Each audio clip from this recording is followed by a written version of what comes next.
He saw a lout scurrying across a patch of lamplight, swinging a length of pipe at a wall of glass panes, battering them down with an animal relish, dancing like a gorilla to the sound of crashing glass, until 3 husky human figures descended upon him, carrying him writhing to the ground. The siege of the gate appeared to be ebbing, as if the spine of the mob had been broken. He heard the distant screeches of their cries. But the shots from the road were growing rarer. The fire set to the gatekeeper's office was put out. There were armed men on the ledges and at windows, posted in well-planned defense. On the roof of a structure above the gate he saw, as he came closer, the slim silhouette of a man who held a gun in each hand, and from behind the protection of a chimney kept firing at intervals down into the mob, firing swiftly, and it seemed in 2 directions at once, like a sentinel protecting the approaches to the gate. The confident skill of his movements, his manner of firing, with no time wasted to take aim, but with a kind of casual abruptness that never misses a target, made him look like a hero of Western legend, and Reardon watched him with detached, impersonal pleasure, as if the Battle of the Mills were not his any longer, but he could still enjoy the sight of the competence and certainty with which men of that distant age had once combated evil. The beam of a roving searchlight struck Reardon's face, and when the light swept past, he saw the man on the roof leaning down as if peering in his direction. The man waved to someone to replace him, then vanished abruptly from his post. Reardon hurried on through the short stretch of darkness ahead, but then from the side, from the crack of an alley, he heard a drunken voice yell, "There he is!" and whirled to see 2 beefy figures advancing upon him. He saw a leering, mindless face, with a mouth hung loose in a joyous chuckle, and a club in a rising fist. He heard the sound of running steps approaching from another direction. He attempted to turn his head, then the club crashed down on his skull from behind, and in the moment of splitting darkness when he wavered, refusing to believe it, then felt himself going down. He felt a strong, protective arm seizing him and breaking his fall.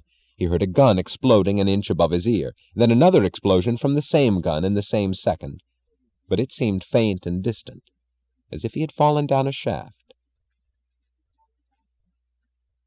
His first awareness when he opened his eyes was a sense of profound serenity. Then he saw that he was lying on a couch in a modern, sternly graceful room. Then he realized that it was his office, and that the 2 men standing beside him were the Mills doctor and the superintendent. He felt a distant pain in his head, which would have been violent had he cared to notice it, and he felt a strip of tape across his hair on the side of his head.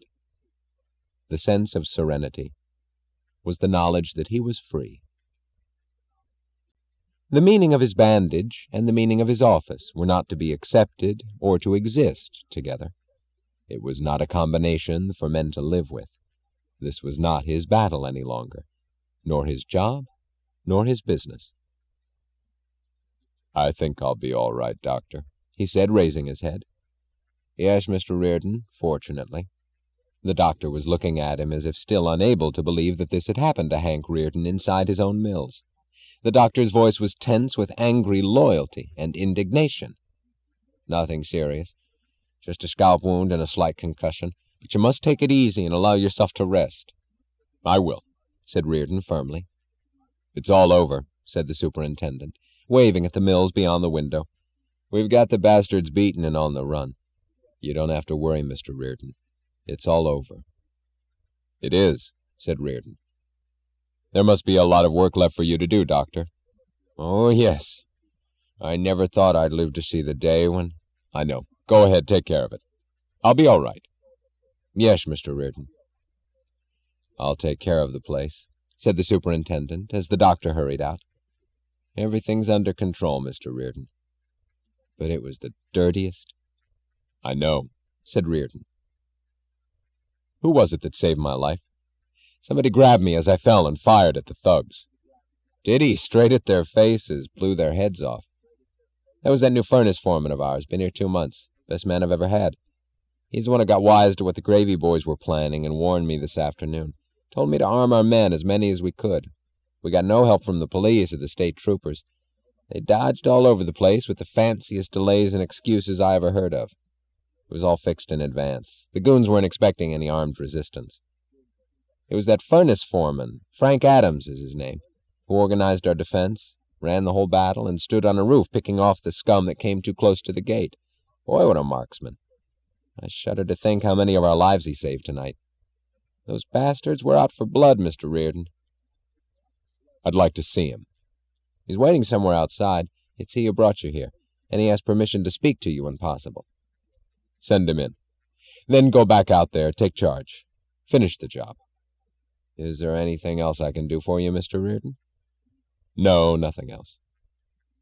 He lay still, alone in the silence of his office.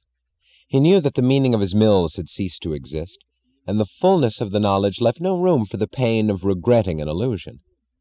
He had seen in a final image the soul and essence of his enemies, the mindless face of the thug with the club. It was not the face itself that made him draw back in horror, but the professors, the philosophers, the moralists, the mystics, who had released that face upon the world. He felt a peculiar cleanliness. It was made of pride and of love for this earth which was his, not theirs. It was the feeling which had moved him through his life, the feeling which some among men know in their youth, then betray, but which he had never betrayed, and it carried within him as a battered, attacked, unidentified, but living motor, the feeling which he could now experience in its full, uncontested purity, the sense of his own superlative value, and the superlative value of his life. It was the final certainty that his life was his, to be lived with no bondage to evil, and that bondage had never been necessary. It was the radiant serenity of knowing that he was free of fear, of pain, of guilt. If it's true, he thought, that there are avengers who are working for the deliverance of men like me, let them see me now. Let them tell me their secret. Let them claim me.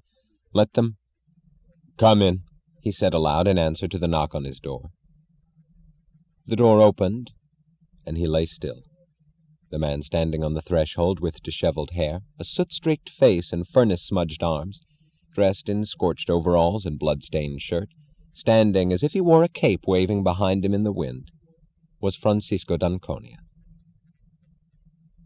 It seemed to Reardon that his consciousness shot forward ahead of his body.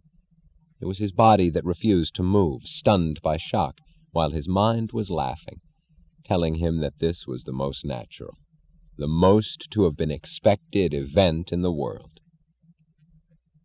Francisco smiled, a smile of greeting to a childhood friend on a summer morning, as if nothing else had ever been possible between them, and Reardon found himself smiling in answer, some part of him feeling an incredulous wonder, yet knowing that it was irresistibly right.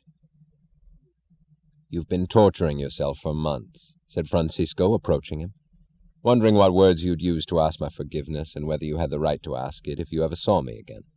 But now you see that it isn't necessary, that there's nothing to ask or to forgive." "Yes," said Reardon, the word coming as an astonished whisper. But by the time he finished his sentence, he knew that this was the greatest tribute he could offer. "Yes, I know it." Francisco sat down on the couch beside him and slowly moved his hand over Reardon's forehead. It was like a healing touch that closed the past. This book is continued on Disc 13.